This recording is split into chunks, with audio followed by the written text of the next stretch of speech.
as we go. All right, so thanks, Blake, for coming. So for those of you who don't know, Blake Gailen, center fielder for the Israeli Olympic national team. Hope you all know. Thanks for coming, Blake, and talking to us. So I was thinking, I have a few things I was thinking, maybe we'll go by and I'll ask you some questions and then we'll see wherever it goes. And then if the kids have questions, you can just jump in and ask, or, send me a message or raise your hand. I'll let you ask the question. So I think maybe best to start is maybe if you can give us a little, short version of your playing history, as a player, where you are now. Where'd you start, just so we get, I don't know, kind of a reference to work from. Yeah. So I graduated college in terms of eligibility for baseball in 2007. And that summer, I got signed by an independent team. I didn't get drafted. So I started playing independent ball in 2007, continued to play independent ball all the way through 2011. Got signed by the Angels in 11. And then did not get re-signed the next year by the Angels. So I went and played indie ball. It's a really, really long kind of journey. So I don't want to get into like every single year, but basically off and on, I was playing indie ball from 2007 to 2018. And then I was, throughout that time span, I was with the Angels, the Rockies, the Blue Jays, and now the Dodgers. So it's been kind of like it's been a kind of a treacherous journey, but like, and it's not typical for guys who play like as long as I have, because most guys just shut it down once they, if they get released or they have to go through the independent ball circuit, it kind of gets tiring. So it's not like the best route, but it's the route I had to take, basically. So now you're with the Dodgers, basically, right? Yeah. Now I'm with the Dodgers. So that's 14 years. So wow. Yeah, this is going to be my 14th season. What kept you going? I mean, why didn't you quit? Like you said, there aren't many that go this long. Part of it, I contributed to two different things. Mostly, one of them is the fact that my drive, like I wanted to play in the big leagues so bad and it was just like, it wasn't a matter of if, it was a matter of when, and I still haven't. But realistically, the numbers that I kept putting up every year, like I knew that eventually I would open up some eyes, so I just had to keep putting up numbers. The numbers I was putting up over the course of the years was enough for me to like look myself in the mirror and be like, you're good enough, you can do this. And it was just kind of a matter of putting the right numbers up. So my first 4 years, I was more like hitting for average, and I had good speed, but I wasn't like a burner. So I wasn't stealing like 50, 60 bags a year. I was only stealing like in the 20s. And so I was trying to figure out why I wasn't getting signed, because I had a very high average. And so I started asking around, like people in the game, some writers, some scouts, and they basically said, well, if you're going to hit for average, you want to be a runner, and you can run, but you're not a runner. And I said, okay, so commit to power then. And they basically said, yeah. So I started committing to power, and that's when I started getting more opportunities with major league organizations. Yeah, I think it brings me to the first thing I wanted to bring up and I was thinking about is kind of, if you remember or if you know, how your focus on how your approach, let's put it this way, like you said, you're hitting for average, that was your approach. So how did your approach change throughout your career? And I'm thinking that in the mindset of our younger kids, right? Because some of them maybe, at the age of 14, 15, 16, their body is one type. And then maybe they should have a certain approach. But then as their body changes, as they get stronger, as they grow bigger, so then they don't have to commit to the same approach. So kind of, maybe if you can share a little bit on that. Yeah, for sure. So I used to have like a middle to oppo approach, and that's great. That's not a bad approach. I'm never gonna knock that. But one of the things that I've learned is to learn how to play the field. So like if you have if one side of the field is shorter than the other and the wind's blowing out to one side or the other, you can try to um, use that. And that's kind of what I started figuring out, is that like the wind plays such a huge factor, the field dimensions play such a huge factor. So I started learning how to play the field a little bit. And you remember in Bulgaria, the right field fence, Yeah, was a joke. it was like what, 270 feet down the line, like Yeah. something stupid. So um like these are things that you kind of take into account when you go through your approach. If the wind's howling in 30 miles an hour from center field and it's 450 to center, why? Why even Yeah. live out there, especially if you're committing to power? If you're going to hit low line drives, it doesn't really matter. Mhm. um but these are kind of things that you, over the course of the years, and everyone's different, but over the course of the years, you're going to figure some of these things out of what you can and can't do. Mhm. And figuring out how to use the wind, figuring out what pitchers you can use the wind against, what pitchers are good matchups and bad matchups. So there's like, I'm a left-handed hitter, so if there's a nasty lefty on the mound where it's a bad matchup for me, I'm not going to try to commit to power in that situation. That's just like one small battle that I'm going to try to win, where I'm either working a walk or try to flip some shit into left field. Yeah. Like I know myself enough to know that like that's not a good matchup for me. And that's over, like, it takes experience to be able to learn these things. Mhm. And um and some guys hit really, really well off certain pitchers, and that's where you have to be like self-aware. Mhm.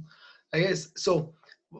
I thought of something, but before that, so would you recommend, let's call it, to commit to power early rather than average, or establish first? I don't know. Like I'd say high just have contact. fun with it. Like Yeah. figure yourself out. Figure out what you can and can't do. Mhm. Like if you commit, a certain amount of swings to power and it's just not in there, don't do it this season. Wait till you grow. Like, because everyone, like, I didn't grow like strength wise until I was probably in my early 20s. So like I was strong, but I wasn't like big, Yeah. and like I'm still not tall, but like I committed to the weight room too. So when I started committing to power, and I think there's no right or wrong way to try, Mhm. like, or what approach to commit to, but you have to commit to it. Like if something I heard a long time ago that resonates with me is, um, you can have the wrong approach, but if you're 100% committed to it, you're more likely to succeed than when you have the right approach and you're only half committed to it, if that makes sense. That makes a lot of sense, actually. And I like what you said. I would just like to emphasize to the kids the idea that the approach can change based on the circumstances. So 100%. if I'm a pull hitter, but I'm facing a pitcher that works 90% on the outside part of the plate, then maybe I change my approach for that game and those at bats. Um, cool. And guys, if you have any, like I said, if you have any questions, just jump in. Um, Yeah. maybe you can share with us a little bit your hitting routine. Like hitting routine, like when you warm up, or if you have something similar to that, or even if it's not strict or whatever. What are you trying to do while you're getting ready to hit? Yeah. So right now I do a lot off the tee because I don't really have anyone flipping to me. And that's basically all I'm doing. So, um, but in like my pregame stuff and my warm ups, like pregame before the game, uh, my flips are, I'm trying to stay middle to oppo, just to make sure that my barrel is staying through the zone as long as possible. Mm-hmm. And then I'll start moving the field a little bit. So like I'll once I kind of get my feel for that oppo swing, and then I'll start moving the ball middle and then middle to right center, and then I won't necessarily try to go down the line in the cages, Mm-hmm. but I want to be able to get my head out a little bit, before I start seeing live pitching. So Okay. then in the game, or I'm sorry, in BP on the field, um, I'm basically trying to hit line drives in the 5-6 hole my first round. And then in my second round, I'm trying to hit low line drives to center. So that's, to me, the second round is really important because it's like runner on second base, 2 outs. That's what I tell myself. So if it's runner on second base, 2 outs, the only thing you're trying to do is get that run in. So committing to the low line, just hitting your single up the middle, like that's what I'm talking about with Ophir is like there's a time and a place to commit to power. There's a time and a place to commit to that single. Mm-hmm. And then there's the next 2 rounds are basically letting it eat, gap to gap, trying to hit bombs to left center, to right center, that right to the right field line. I know my power is basically right center to the right field line. Mm-hmm. So I'm trying to get a good pitch, and even in BP, I'll take. Ophir has seen it. I'll take pitches. I'll take a ton of pitches in BP, Mm-hmm. depending on who's throwing BP. Yep. Because like I'm not going to take strikes, but at the same time, like I'm going to get a good pitch to hit because I'm not going to chase pitches in BP because then I'm going to start chasing pitches in the game. Mm-hmm. That's good. So you really keep the same idea, and there's no point. I mean, there's no point taking a swing at a bad pitch, especially not in batting practice. Right. Well, yeah, I guess let's jump into some of these questions. So we have AJ asking you, all right, what keeps you motivated, throughout, I guess, the week or the day? I mean, you kind of get into a routine and a regimen. I get what he's saying a little bit, and then how do you just keep going? I mean, is it still fun? That's what I would ask. Yeah, it's still fun. I mean, I think a lot of it is perspective based because, I have opportunities to stay in the game. Mm-hmm. I'm with the Dodgers now, and, this is my hometown team. I grew up in LA, grew up loving the Dodgers. So there are things that, like it's a dream come true to stay in this organization. Yeah. And so I'm going to do everything I can to stay in this organization. And there's much worse things that I could be doing. Like, for me, working a 9-to-5 job sounds miserable. So I want no part of that right now. Like I'm trying to stay on the playing side as long as I can. And they're slowly transitioning me into the coaching side. That we've had a conversation about this. Yeah. So, the WBC keeps me motivated. The 2021 Olympics keeps me motivated. There's a bunch of little things kind of through, like that's little check marks throughout the course of the next year or two that are keeping my sights set. Mm-hmm. And the motivation in the early parts of my career was just making it to big leagues and getting signed and trying to kind of make a name for myself. Mm-hmm. Yeah, it's good. And I was just saying, AJ or all you guys, don't ever hesitate, to stop and ask yourself, okay, why am I doing this? Just ask. Usually you'll find a good answer. Zev, I got you. Thanks for speaking to us. I just wanted to know what are some staples of your workout routine. Like, I don't want to know like in detail your entire workout routine, obviously, but what exercises have you felt help the most with your output on the playing field? I'm different because a lot of different players do like sports specific exercises. I'm more geared towards like powerlifting and bodybuilding. So that is something that, like, if you were to get into an organization or talk to a baseball strength coach, they would advise against it. But I'm not a big guy. Like I have to make myself a big guy, if that makes sense. So like if I'm working out the same workouts as Ryan Braun, who's 6'3", 200, whatever, 20 pounds, his body and my body, they don't go the same. They don't do the same things. So I have to be as big and strong as I can be while being functional at the same time. But basically, my goal is to become like as physically strong as possible. And if I have to sacrifice a little bit of mobility because of that, that's fine. Because like you said, it's all about output. And once I started doing that, like, and you can look at some of the best players that have played the game, in terms of, power.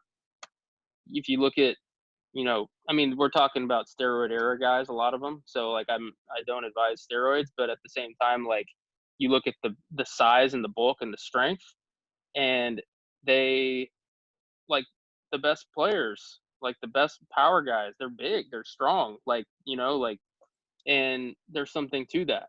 And I'm not going to say that you have to lift like a power lifter or lift like a bodybuilder or start getting on the sauce. Like, I'm not saying that, but like, there's a balance to it where like, putting a lot more mass behind your swing is beneficial. Did you feel like it slowed you down in defense? No, earlier in my career, no, because I'm strengthening my legs at the same time, so like, it's kind of relative. It's not like I was just. I mean, it may look like I'm top heavy because, like, I get made fun of all the time for not doing legs, but I do legs. It's just a genetic thing. My legs don't grow. I don't know what the deal is. So, like, my legs are strong. It's just they, like, so it's relative. Like, everything grows the same in terms of the strength.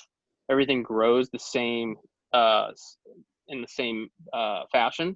So my speed didn't really take a hit. The reason it has now is because I'm like 35 and I'm old as fuck. So like, that's part of it. So like, you're gonna lose a little bit, of speed throughout once you start getting gray hairs. But yeah, I mean, it depends who you are, and that's one of the biggest things too. And that I should have prefaced this whole thing with is that, like, if you are a speed guy and you know are going to be stealing 50, 60 bags a year, you don't need to be super big. Like, you don't need to be like weighing yourself down at all, because that's not your game. But if you're going to commit to power, getting a little bit bigger, getting a little more meat behind your body I think it's a lot more beneficial than anything else. All right. Josh. What do you recommend to younger players, and what did you do when you had a bad day, and you went 0 for 4, or you just like had a bad game or a bad day, and just to decompress and like restart? That's a great question. So one of the stories that I heard a long time ago was a dude. I'm sure you guys remember Manny Ramirez. So Manny was one of the best at being the same guy, whether he went 4 for 4 or 0 for 4. Like, obviously, it's going to bug you that you went 0 for 4, whether it's 4 punch outs, 4 line outs, doesn't matter. Like, the numbers in the scorebook are the same. It's going to be annoying to know that you're going to bed sleeping with an 0 for 4 under your belt. But it's almost like a fake it till you make it kind of thing, where if you can tell yourself like it's not a big deal, it's not. Like, it really isn't, because over the course of how many games that you're going to play, like, you're going to have a lot of offers, you're going to have a few 4 for 4s, you're going to have a lot of one hit games and 2 hit games. So when the more upset you are about it, the more attention it calls to the bad game. Does that change in like a playoff or tournament style where you don't have as many at-bats and it could matter, or late in the game? No. I mean, there's the higher intensity moments, you're going to feel more from it, whether it's good or bad. But it's really how quickly you can flush it. So, like, one of the things that I notice about certain guys that are like super high intensity is that they are riding the roller coaster. So like, when they do really well, they're super, super happy. When they do really, really bad, they're super, super grumpy. Nobody wants to be around that. It's not good for a team, because like, your personality should not be dictated by how well you play. And I it's not that I don't understand it. I completely understand it. But when it comes to maintaining yourself throughout the course of a career, throughout the course of a season, throughout the course of your life, basically, like if you're letting one thing or one game or one moment impact your emotions for more than like 30 seconds after it happens, it's dwelling, and it's like that's when it starts to eat you alive. And now you got to go play defense, and if you're thinking about punching out with a runner on third, like that's not going to do you any good, because you're now sacrificing your defense because your mind is not clear. And it's not like I'm saying I've never done it. Everyone's done it. Everyone's been in that situation.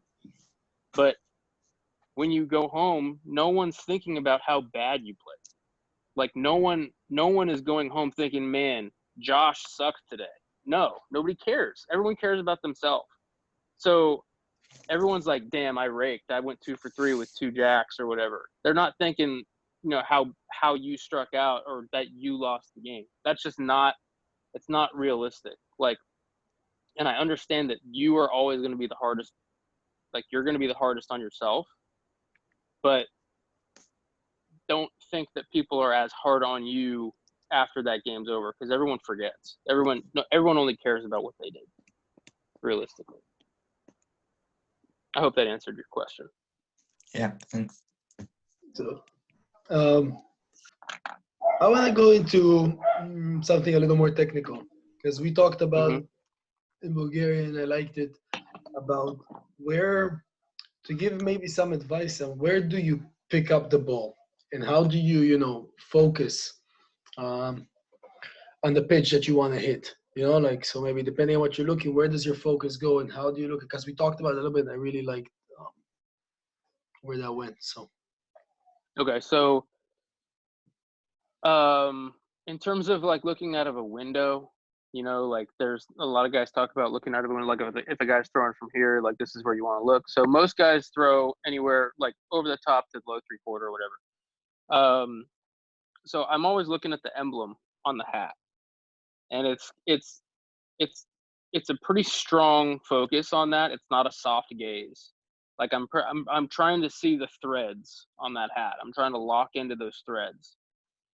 And so that's going to help me transfer, because that's basically where the ball is coming out, more or less. So that's going to help me transfer my sight straight to that ball. Now, after that, it comes down to being able to recognize what you can and can't hit. So Bulgaria was an interesting situation for me, because like it was in the middle of my baseball season. I was used to seeing like 90 to 97. And then in Bulgaria, we're seeing dudes who are flipping 60-mile-an-hour pitches in there that I was like, I don't know how to adjust to this. I would start my swing like probably, we talked about this in the room. It was like, I felt like I had to start my swing 3 times throughout the course of that one pitch. Like it was, and it's just because what I was used to. So it was kind of hard to like start over or take steps back, but it came down to figuring out how to recognize pitches. So basically through experience, you start to figure out what you can and can't hit. And it's what I talk about is tunneling. So like if a pitcher, if the ball comes out of the hand like this, like you're probably going to see it like taking off, and it's going to be something you spit at, because you're not going to want to swing at it because it's coming off this way. Now it's like if it's coming into the hitting tunnel where you can see the ball all the way, and it's not like a vector line, that's something that should turn your eyes on and turn your brain on as like a yes. But like this is all stuff that you will learn through experience. And it's like flips is probably a better way to learn this type of stuff, just because it's so much more controlled. Where like I will have my flipper sometimes go fast, slow. So like if he'll flip it like what would be a fastball, and then flip it what would be a breaking ball or a changeup. So that's going to help you do pitch recognition as well as timing. So I mean, it really depends who's on the mound too, because like those dudes in Bulgaria, like they were flipping curveballs up that were like, I felt like I was hitting off of like the 10th story building. Like it's like slow pitch softball, some of these guys. So it was definitely like adjustments are always going to have to be made, visually and physically. But I guess my question is, visually, do you create to yourself kind of like you said, this tunnel where like, all right, if the ball is staying within this frame, I'm letting loose, kind of, so you're not kind of looking at trying to envision, so you're kind of narrowing, your focus into, right, if it stays within this. Right. Yeah. So like, and that's when it comes to like looking for pitches or looking for a location. I'm not like, I'm always ready for the fastball. My timing's always ready for the fastball, but I'm really more looking for location. So like that's what I mean by like looking for something you can hit, looking for something you can drive. Because if a guy hangs a changeup or hangs a curveball or hangs a slider and it's in a spot I know I can drive, but I'm sitting fastball, like I want to still be able to take a good swing at that, even though it's not the fastball. You limiting yourself to one pitch and one spot, your odds are against you. So you have to be able to hit a hanging curveball, hit a hanging slider, hit a pitch that may not be the exact pitch that you're looking for, but it's in a good location for you. And again, that's all going to come down to experience and learning what you're good at hitting and learning how to hit these pitches.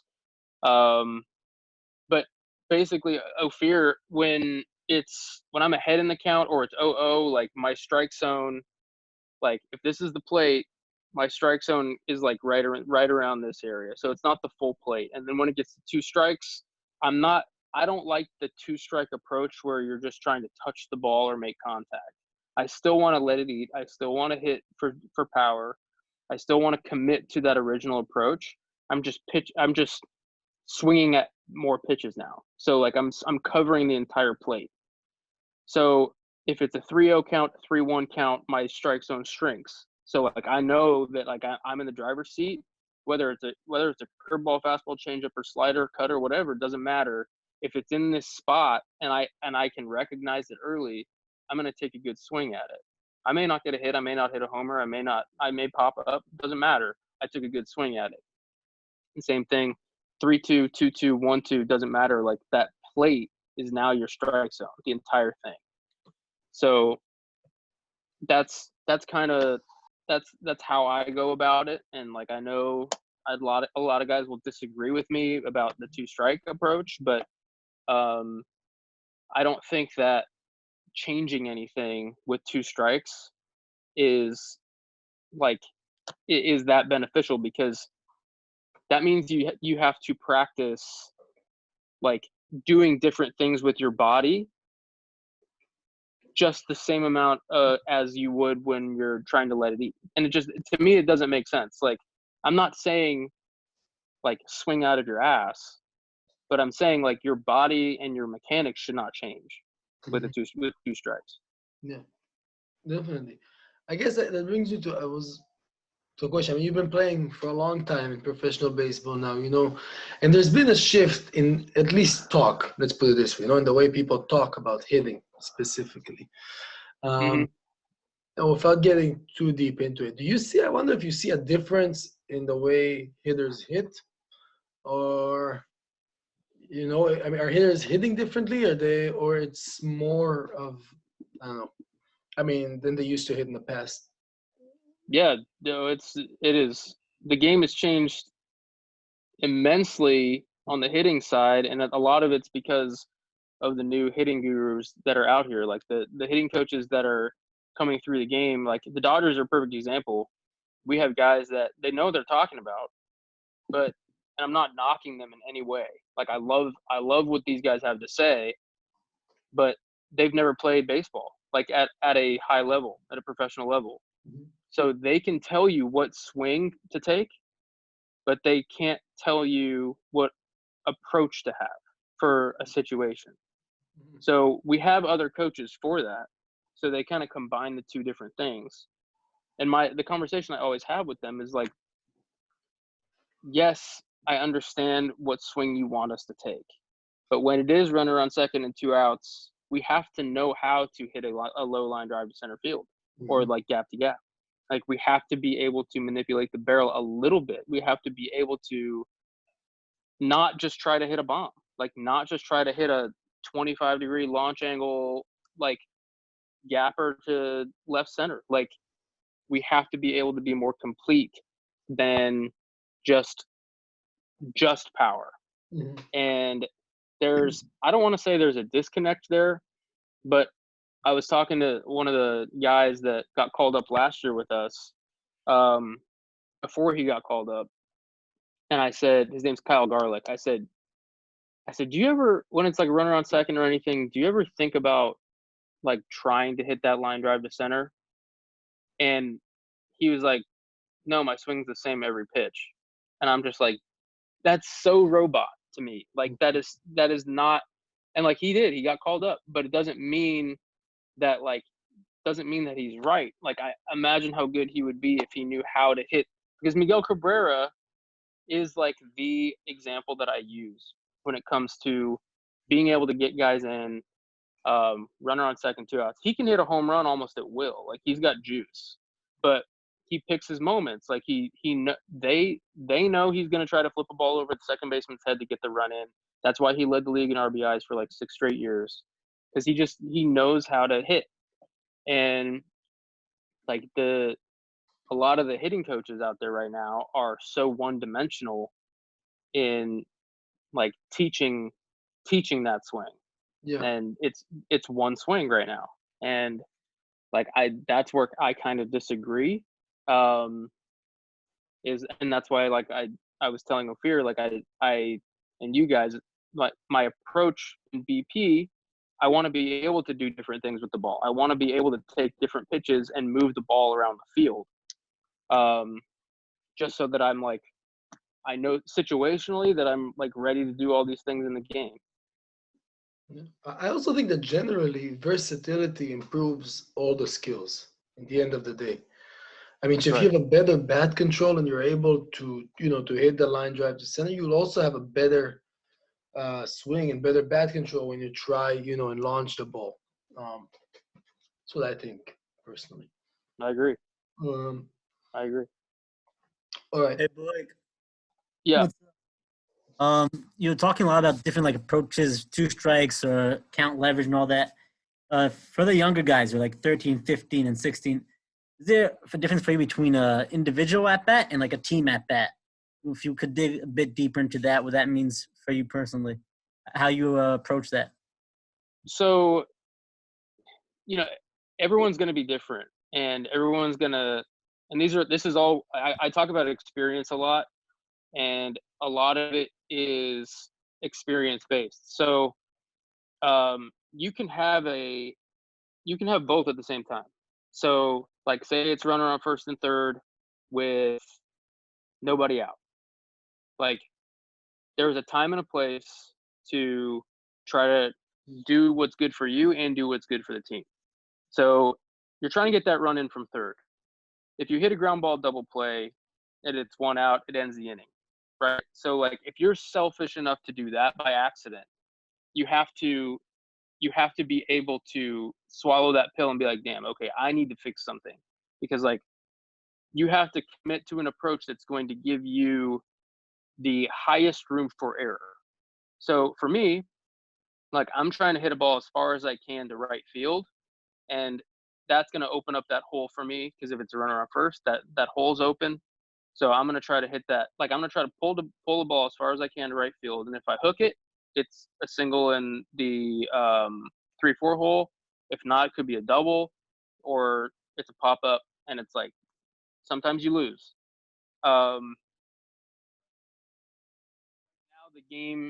the game has kind of gone against like team at bats, and I'm not saying that's right or wrong. Especially the higher up you go, But in tournament play, like if this is the Olympics or this is the WBC, like team at bats are definitely more of a thing than in like a major league season. And that's because we're talking about like arbitration. We're talking about, I'm serious though. Like we're talking about contracts. We're talking about like guys who, if you have 50 at bats where you get a runner over from second with nobody out, nobody looks at that at the end. Like there's no stat for that, like an offensive assist. There's no stat for that.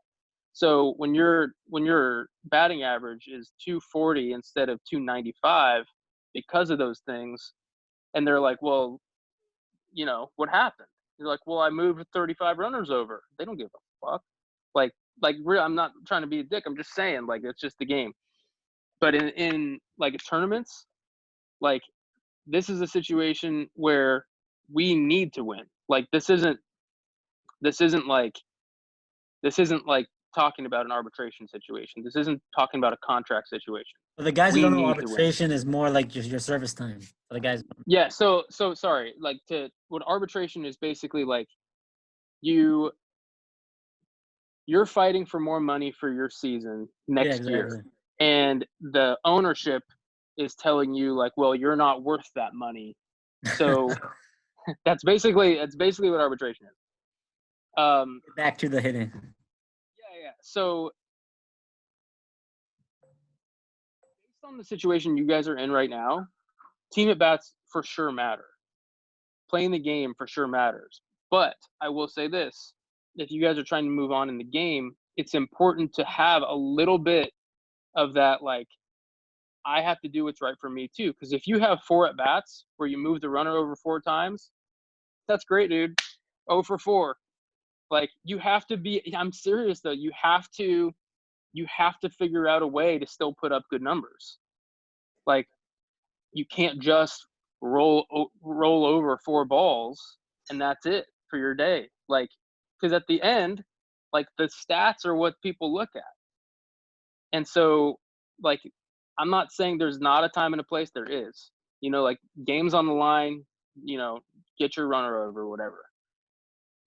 But for the most part, you have to be able to find a way to just enhance your room for error in those situations. And that's, Hit a bomb, right? Yeah. That will make them over. Yeah, hit a bomb. That'll move. Yeah, exactly. It scores everyone. All the bombs. You get Like some high fives bunting's there. kind of, yeah, Ani śniadek bunting's przyjechała, kind tak of się been out of the game. Like it's kind of a lost art. But that's a great way to save your numbers in those situations. Like if you're 1 for 2 and it's a situation, to move a runner over and you lay one down, like you're still 1 for 2. And like, I'm not trying to come off as a selfish player, but at the same time, you have to be able to put up the numbers and keep your numbers high enough to be noticed. Exactly. If we talk about that a bit, like your preparation before that, you like dig in deep, let's say a day in the life of what it will look like preparation wise until you come up for your first at bat, and then let's say you're 0 for 2 or 2 for 2, will your third at bat be any different mentally? Also, what you do up until the first time you step in 60 feet away from the guy? So that's a good question. And with all the technology we have right now, there's an account called True Media. And if you have an account for True Media, it's basically a major league organizational tool that we use. So I'll know who I'm facing that night. So I can look before the game and I can just kind of go over. They show basically every single clip for the last 5 years, every pitch he's thrown in a game. So it makes it really, really easy to prepare. So like I can say, okay, how does this guy throw left-handers, in 2-2 counts? I can literally look up every single 2-2 count he's thrown to a left-hand hitter over the last 5 years. So these are things that I can use to my advantage. So I like if I know that who I'm facing that night, and I can see in the stretch if he's doing something different with his glove. Like I can see like if he's on second base and he does 2 looks, I can steal third. Like little things like that. Obviously, in the situation you guys are in, you don't necessarily have that as an advantage, but this is a day in life, like you said. So I'll probably do this for 45 minutes or so, just kind of get a gauge as to what he's doing. And that way, it's almost like I've already had my at bats. Like I can kind of get a gauge as to how his ball moves, what he does in certain situations, the likelihood he's going to throw an off-speed pitch in a certain count or a fastball in a certain count. And then my physical prep for every game is about the same, whether it's going to be flips in the cages, then your BP on the field, or BP in the cages. And then in the game, the visual stuff, that true media stuff that I was talking about, that kind of gets you ready. So I feel like I've already seen this guy. So I want to see a couple pitches just firsthand. And that's basically the day. And I'm going to lift. Like I'm a meathead, so I'm going to lift. But that's it. Like that's basically every day. Like I'm on that True Media account, and I'm just kind of like, Sounds I think good. I showed you, Yeah. Ophir. No, it's crazy. Yeah. Oof. It's insane, the amount of information and data. We should get that here. For what? To see Peled throw every last I mean, no, I mean, I don't know. Blake, do they have like, is it like an account you can buy, or you have to be affiliated to get it? Do you know? I wonder. I think you have to be affiliated because Yeah. it expires every year. So like I don't Yeah. even have mine up right now. Mhm. No, But it's like I was, it's ridiculous. yeah. You know, So they gave me. Go ahead. Yeah, so before we lose some time, I did want you to touch a little bit about outfield. We haven't talked a lot about it, and I think, in my opinion, it's something that is important, and it's very, very underrated, especially at the ages that we're talking about here. Maybe, like, I mean, Blake is an amazing outfielder. I mean, have you always been an outfielder? Was that your thing, or did it? Yeah. I mean, you're like- I'm like a 5'8" left-hander, so I'm not Yeah. playing first base. Yeah. And if I do, you better keep that shit low because I can pick it. I just can't get up there. So, Yeah. so yeah, like I played outfield basically my whole career. Mhm. And like I said, a little bit of first base, but it's not. I wasn't playing first base every game for the most part, just because infielders get pissed off when they get a It's throwing scalable. error, and like there's a 6'4" guy just sitting there waiting in the wings that can catch everything. So, but yeah, yeah, you're right. Outfield's super important. It's super underrated. And it's they teach it at a really young age, and it's something that gets like it seems like it's kind of like eyewash and unnecessary, and I hate to say it because it sounds so coachy, but like throwing through your cutoff man is like the most important thing.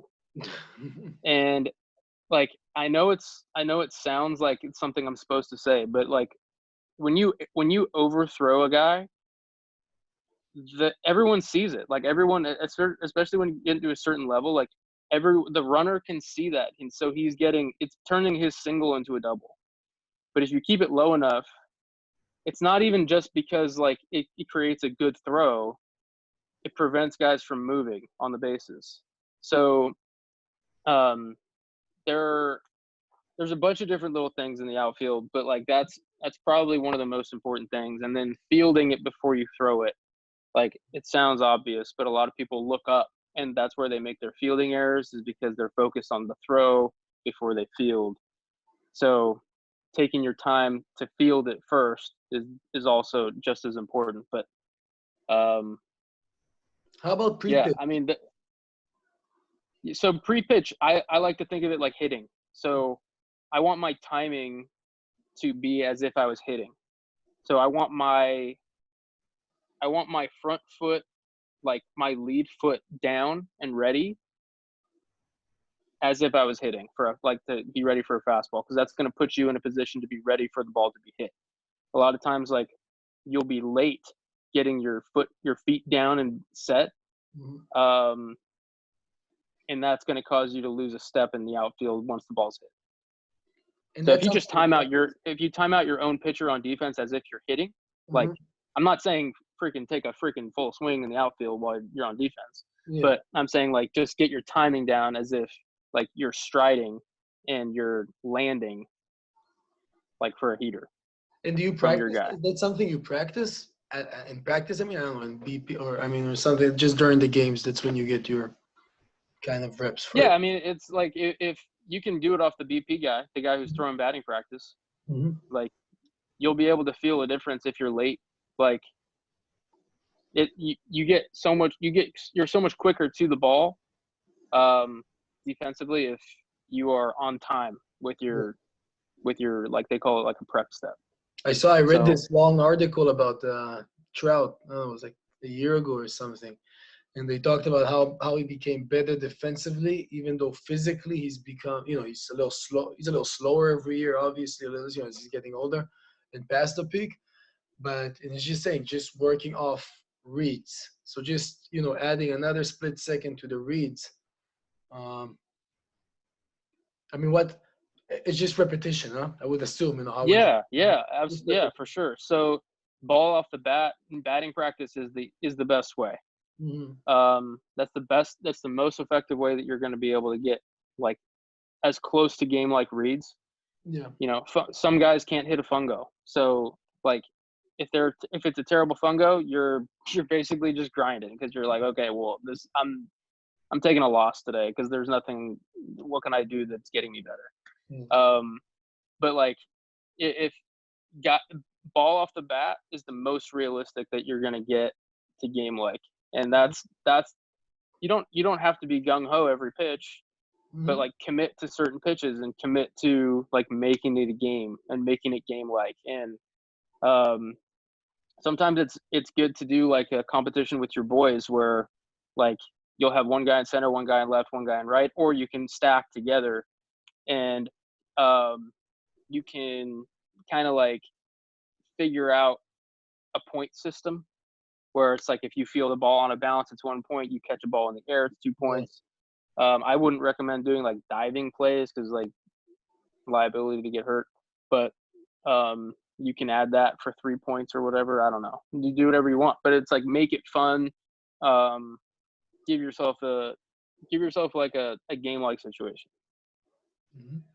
And guys, I mean, I don't know. I really say, and I think it's because, throughout, like, the career, as most, pro guys are, like, the top players, they're the middle infielders, and not the middle, actually, center too, for the most part. And people lose the importance of being able to play outfield. And I say it for us guys. I see in our tournaments, our youth tournaments, that's where we struggle the most by far. We're just dropping balls because no one owns that spot.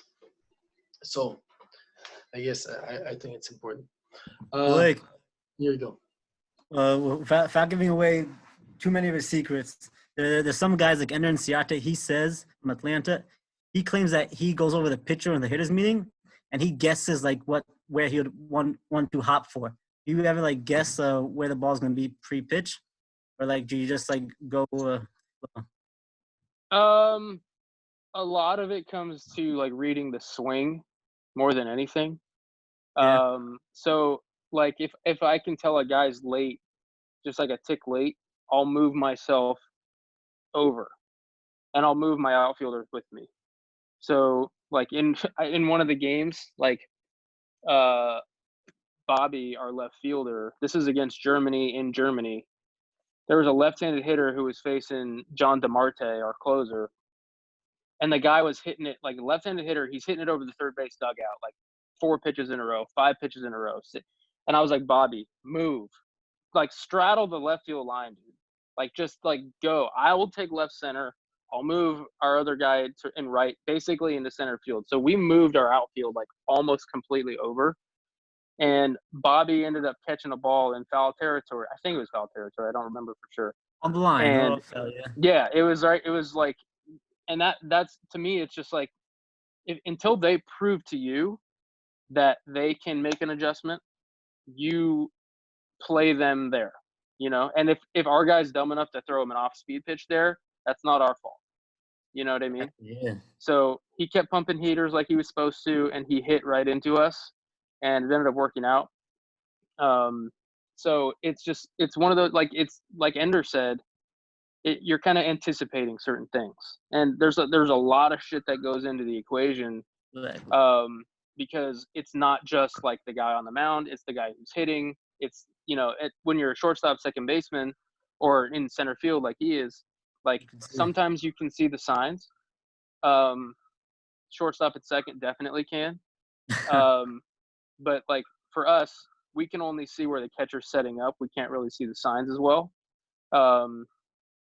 So like anticipating where a guy is going to hit just based on scouting report, what he's proven that day, like, yeah, 100%. But it's going to be different guy to guy. Yeah, no, this is just important because a lot of young guys think that all the information is on the infield. It could show you that there's thinking also in the outfield and the preparation. So also keep you locked in at every single pitch. Because once you get flat-footed, the ball's going to beat you. For sure. Yeah, it was. And it's you find yourself kind of getting frustrated sometimes too, though, because if you do trust your instincts and you do move to one side, and then a dude hangs a curveball and he ends up going the opposite direction that you just moved, you're like, well, you're the idiot. Like, why would you throw that pitch? You know what I mean? But like, so it can get frustrating out there sometimes, but you have to be able to just kind of like, you have to trust that the guy on the mound's going to do the right thing, and you have to trust that you're doing the right thing as well when your gut instinct takes over. That's cool. Thanks, man. Yeah, for sure. All right. Any more questions as we're wrapping up? I guess maybe if you have a few, maybe like one or two, drills from hitting or outfield that you felt that were, that were good for you. I don't know, whatever it is that felt, that they can do or now it doesn't matter. For outfield stuff, I think just like if you were to get like maybe when you're playing catch, get a good distance away from your other guy that you're playing catch with, and just practice like long hops. Mm-hmm. So like once you get stretched out, once your arm's loose,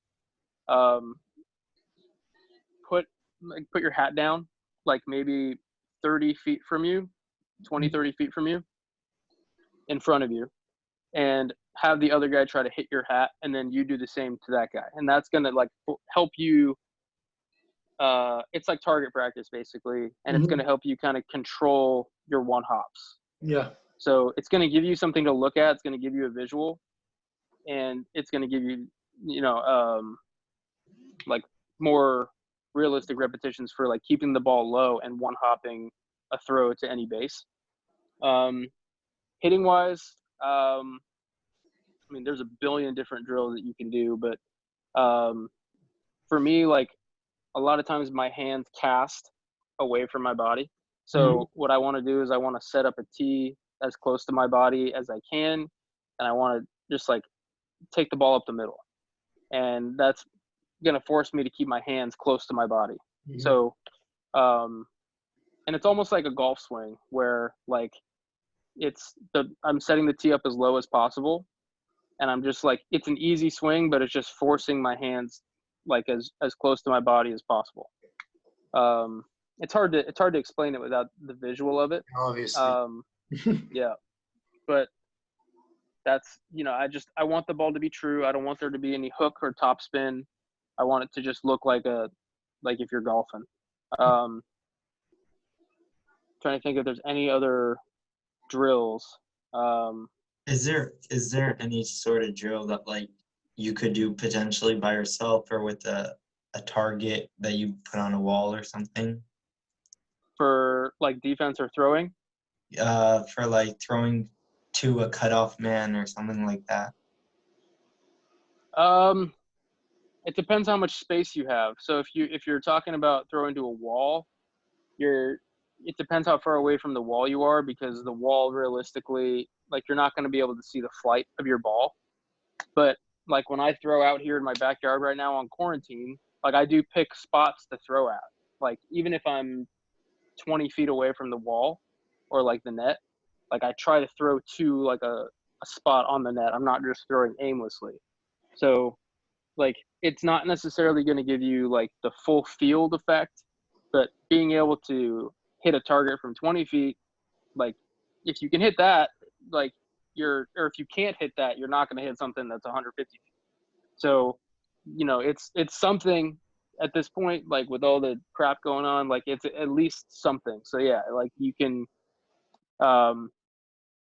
do something like that, or like I said, the hat drill is like really cool, to like learn how to one hop, or you can play a game that we do here called 21. I don't know if you guys play it out there, but it's like 1 point if you hit the guy in the chest, 2 points if you hit him in the face. So he's not like letting it hit him, he catches it. So um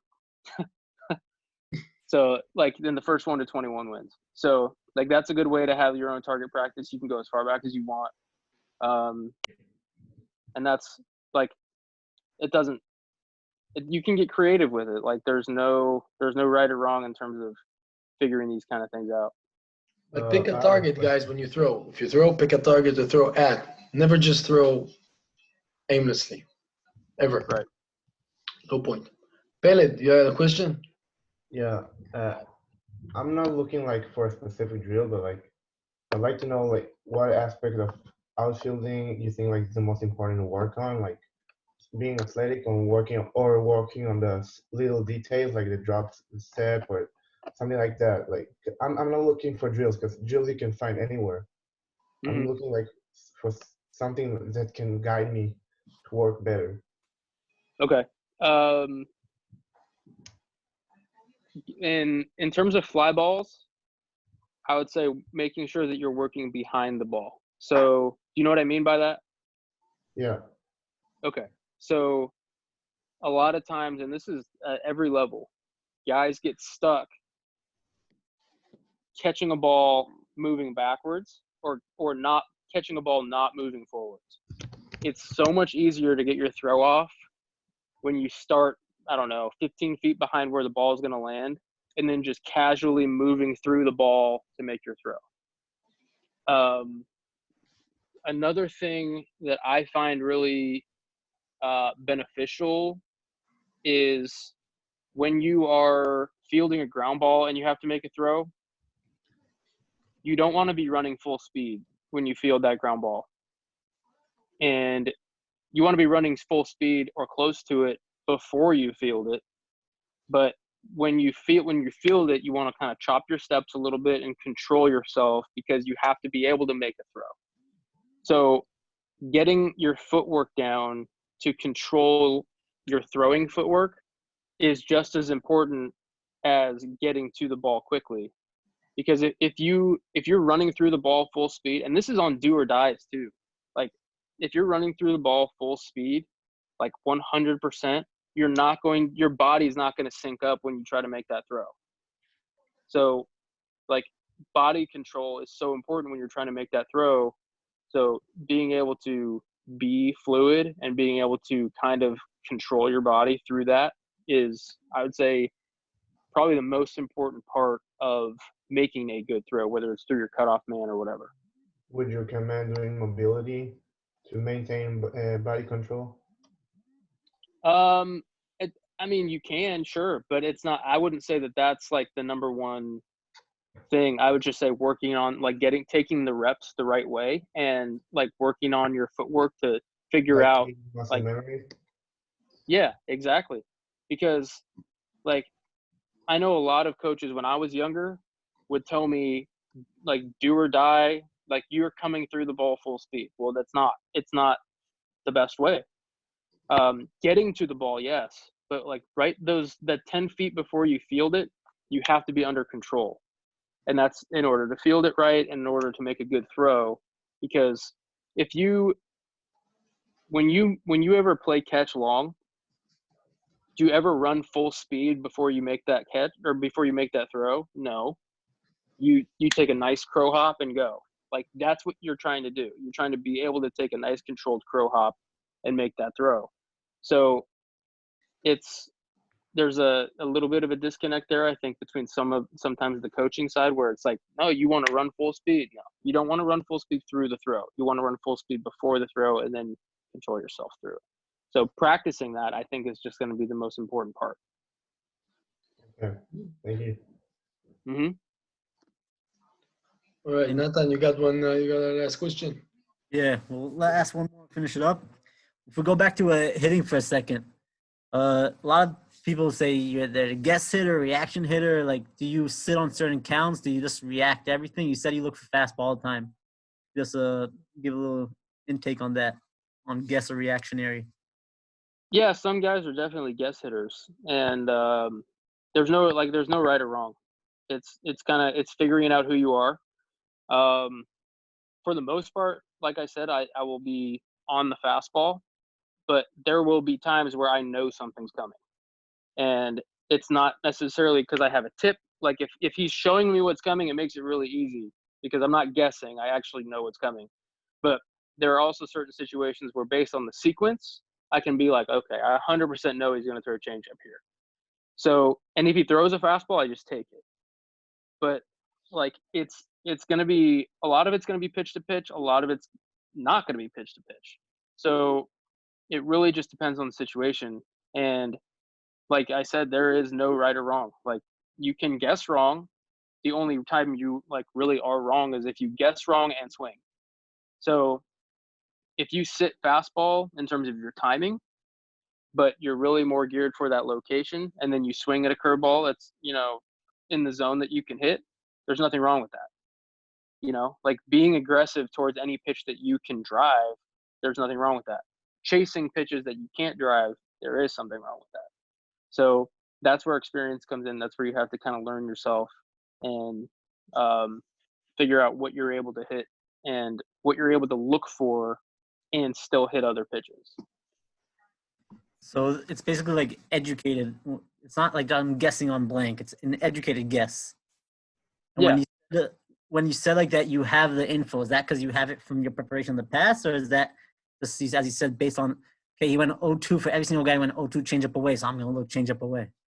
It's everything. So it can be, it's not necessarily one or the other. It could be a combination of things. It could be just a hunch. It could be like, okay, this is what he did to me last time. It could be like, okay, he's feeling his changeup today. Like, it could be like he can't throw his fastball for a strike, so he's gonna just throw a slider, or he's gonna just throw his changeup. So if you can, it's like if you have the ability to eliminate a guy's second or tertiary pitch, like, that helps you a lot because you're eliminating the number of variables. So, like, say a guy's got a nasty changeup, but he can't find it that day, you can throw that out. Like, until he finds it, now you're fastball slider or fastball. And if he throws in a curveball, strike, whatever it is. if he throws a strike, so you tip your cap and move on next pitch. Exactly. Yeah, so it's important. I want for all of you younger guys to learn that we hear it's simple as it is. Say, get yourself a good pitch to hit. You hear Ted Williams, Tony Gwynn talk about it, but making sure you know what a good pitch to hit for you. There's a difference between a hitting zone and a strike zone. That's where one thing you could all work on now at home. Mm-hmm. So to feed off of what he just said, like, I know that my like hot zone is like slight, like either the top of the zone and middle, or like slightly above the top of the zone and middle. So like, no one's gonna be mad at me if I hit a bomb on a pitch that's not a strike. You know what I mean? They're not gonna be like, well, that was up. Exactly. Like, they're gonna be like, But if I pop a ball up and they're like, that was probably up, I'll be like, bro, that I crushed that pitch. Like, okay, no worries, it's okay. But it's about knowing yourself. So, like, if Vladimir Guerrero, for On everything. example, the former and the junior, they both hit the same. They hit everything. So, like, that's not me. I can't hit a pitch that bounces in the other batter's box for a home run. I can't do that. So, like, if I start swinging at that shit, I'm screwed. So you find yourself on the couch. Yeah, exactly. So it really is about knowing what you can do, and it takes time. You learn yourself. Exactly. So important thing is to learn yourself. Also on defense, offense. Write all these stuff down, guys. And take it in. Man, Vlad Guerrero. I haven't thought about that name in such a long time. Yeah. I loved it. For sure. All right, Blake. Thanks a lot again. I appreciate. I hope you guys are getting stuff out of here. Like I said, I am always take advantage of what we got. We still don't know how long we got in here. Take advantage of what we got. Make sure you make something out of it. and get better. I mean, there's always a way to get better. Get strong, get big, get better, get fast, get quick. There's things to do. Yeah, that's it. I don't know. Hopefully we'll see you again here at some point. You know, come by to say hi. Thanks for having me, dude. Yeah, thanks. Appreciate it, man. Thanks, Blake. Yeah, you guys got it, man. Good luck. All right. Have a good one. I'll talk to you again. All right, I'll see you guys. Yo.